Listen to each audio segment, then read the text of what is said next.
நபர்கள் செயின் பறிப்பில் ஈடுபட்ட சிசிடிவி காட்சி வெளியாகி பரபரப்பை ஏற்படுத்தியிருக்கிறது. இது தொடர்பான முழுமையான விவரங்களோடு எமது செய்தியாளர் அப்துல் காதர் இணைகிறார். வணக்கம் அப்துல் காதர், இந்த செயின் பறிப்பில் ஈடுபட்ட நபர் யார் என்பது தெரிய வந்திருக்கிறதா? முழுமையான விவரங்கள் என்ன? வணக்கம் பத்மநாபன். தாம்பரம் மாநகர எல்லைக்குட்பட்ட இடங்களில் நேற்று ஒரே நாளில் 8 இடங்களில் இந்த செயின் பறிப்பு சம்பவமானது நடைபெற்று வருகிறது. குறிப்பாக சென்னை காவல் ஆணையர் அலுவலகத்தில் பணிபுரியும் இந்திரா என்பவர் தனது பணியை முடித்துவிட்டு முடிச்சூர் உள்ள தனது வீட்டுக்கு சென்று கொண்டிருந்தார். தாம்பரம் முடிச்சூர் சாலையில் உள்ள தேவராஜா தெருவில் அவருடைய வீட்டுக்கு சென்று கொண்டிருந்த போது அவருக்கு பின்னால் மர்ம நபர்கள் அவரை நோட்டமிட்டு வந்து கொண்டிருந்தனர்.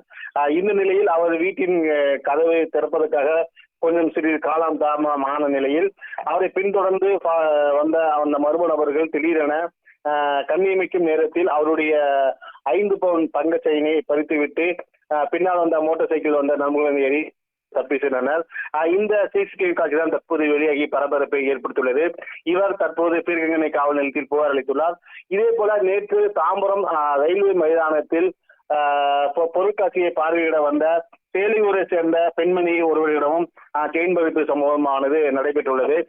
இதே போல தாம்பரம் மாநகர எல்லைக்குட்பட்ட நேற்று ஒரே நாளில் 8 காவல் நிலையங்களில் இந்த புகார் செயின் பறிப்பு சம்பவமானது நடைபெற்றிருக்கிறது.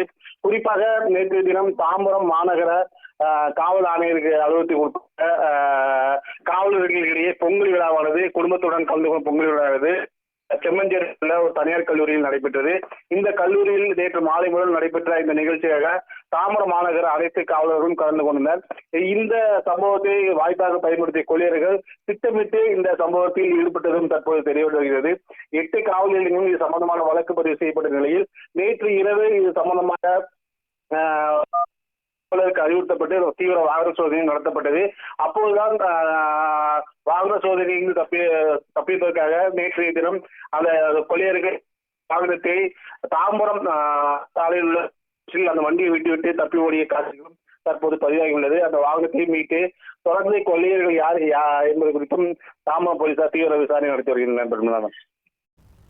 முழுமையான விவரங்களுக்கு நன்றி அப்துல் காதர்.